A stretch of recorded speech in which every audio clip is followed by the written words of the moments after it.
एक राजा हुआ। उसने सारे देश जीत लिए थे। पृथ्वी पर जो भी था सबका मालिक हो गया था। और सब जीत कर भी उसने पाया कि मैं तो खाली का खाली हूं। जिस दिन विजय की यह यात्रा शुरू की थी, उस दिन जितना दरिद्र था उतना दरिद्र आज भी हूं। पास में ही उसके भवन के पास एक झोपड़े में फकीर रहता था।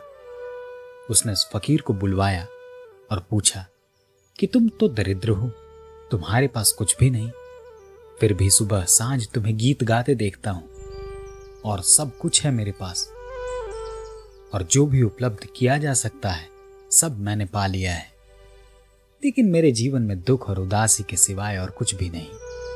तुम्हारे इस गीत का रहस्य क्या है? फकीर इससे पहले कि कुछ बोलता, उसके शिष्य उसके साथ आए थे।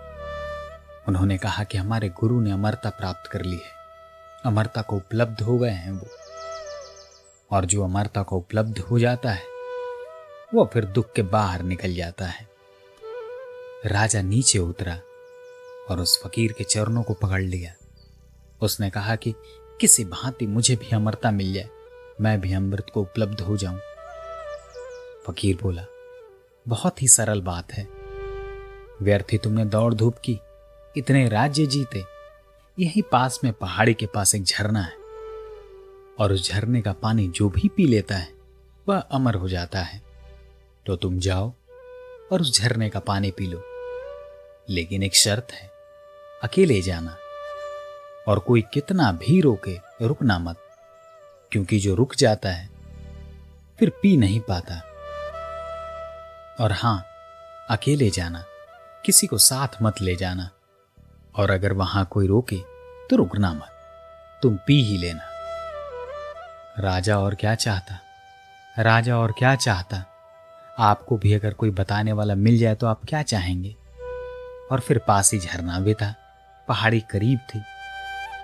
उस राजा ने कहा कि कोई कितना ही रोके, मैं क्यों रुकूंगा।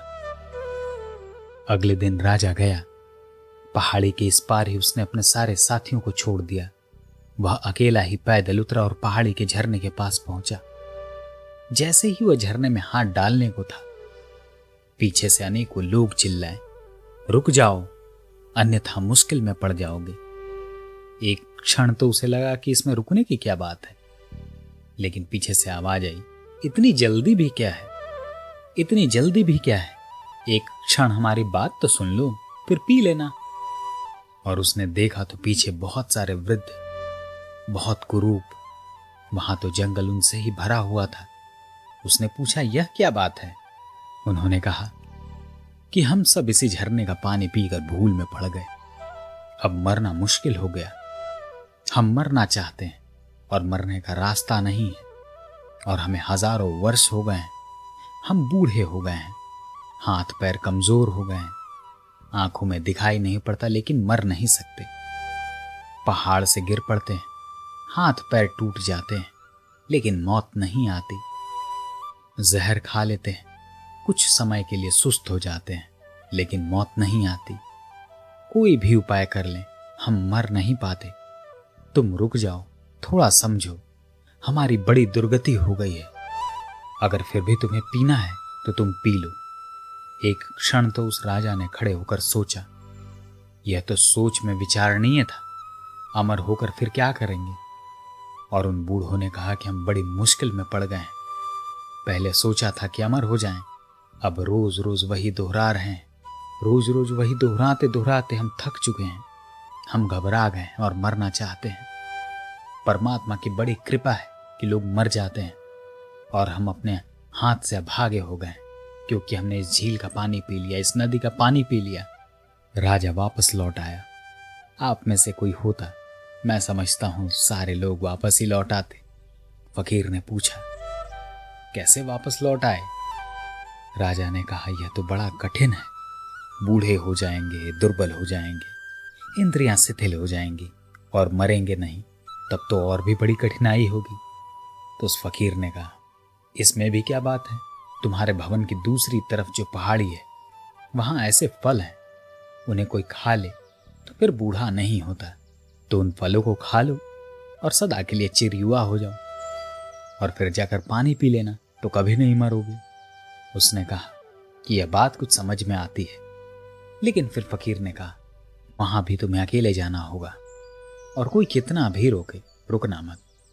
अगले दिन राजा वहां गया। वहां भी वही हुआ। जैसे ही वह फल तोड़ने को था, चारों तरफ से आवाजें आई कि ठहर जाओ, फिर बहुत पछताओगे। बहुत लोग थे जो जवान थे, लेकिन जवानी से ऊब गए थे। कितनी देर जवान रहा जा सकता है? कितने वर्ष? कितनी देर तक जवानी और जवानी के सुख अर्थ रख सकते हैं? लोगों ने कहा कि हम बहुत मुश्किल में पड़ गए हैं, बुढ़ापा आता ही नहीं, ऊब गए हैं। वही वही दोहराता है, फिर से वही दोहराना। सैकड़ों वर्ष बीत गए, हम वही दोहरा रहे हैं। अब सब सुख दुख के तरफ बदल गए हैं। अब जितने भी सुख थे, पहले जितने भी सुख थे, अब वही सुख दुख में बदल गए हैं। एक बार जब सुख बार बार पुनरुक्त होता है तो व्यर्थ हो जाता है। सुख में तो रस है, लेकिन जब वह नया हो, नवीन हो, तब उस सुख में रस होता है। लेकिन जब बार बार वही सुख पुनरुक्त होता है, तब वह सुख नहीं दुख में बदल जाता है। इसलिए सब सुखों से आदमी ऊब जाता है। जिसको आपने पहले दिन प्रेम किया हो, दूसरे दिन उतना प्रेम आप नहीं कर पाते हैं। तीसरे दिन और भी कम हो जाता है वह प्रेम, और चौथे दिन बात एकदम हवा हो जाती है। जिस भवन में आप आज नए गए हैं, बड़ी खुशी से गए होंगे। थोड़े दिन के बाद वही भवन पुराना मालूम पड़ने लगता है।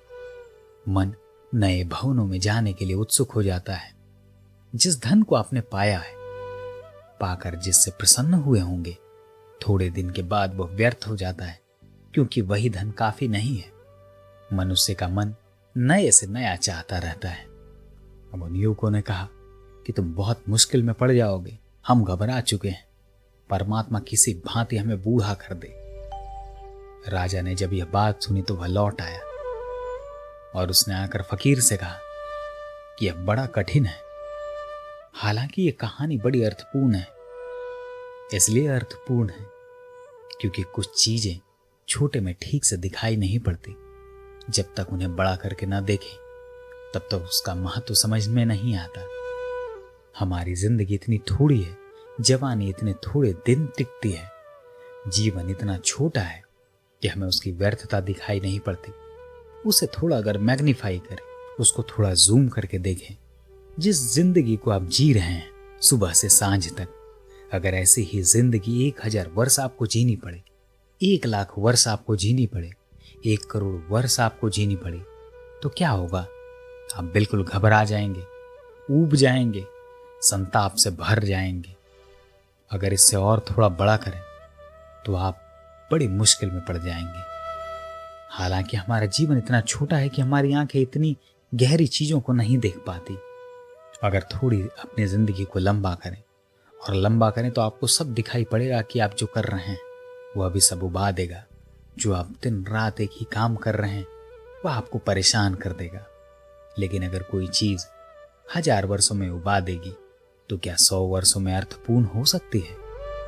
जो चीज 100 वर्षों में उबा देगी तो क्या एक दिन में अर्थपूर्ण हो सकती है? जो 1000 वर्षों में उबाने वाली हो जाएगी वह 100 वर्षों में उबाने वाली है?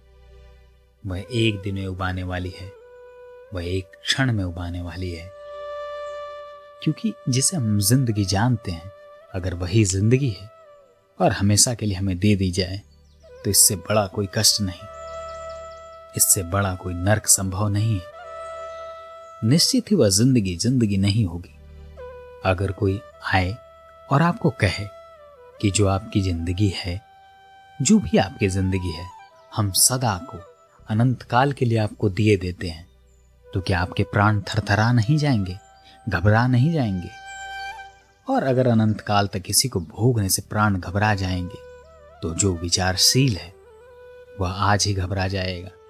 जिसके पास आंख है वह आज ही सजग हो जाएगा। क्योंकि जो बड़ा होकर व्यर्थ है वह छोटा होकर भी व्यर्थ है। और अगर व्यर्थता नहीं दिखाई पड़ती तो हमारी आंखों की कमी है। यह जीवन व्यर्थ है जिसे हम जीवन जानते हैं। यह जीवन इतना व्यर्थ है, इतनी पीड़ा, इतने दुख से भरा है, इसलिए कि हम उस जीवन को नहीं जानते जो वास्तविक जीवन है, हम करीब करीब छायाओं में जीवन को बिता देते हैं। अगर विचार पसंद आए हों तो चैनल को सब्सक्राइब करना ना भूलें। धन्यवाद।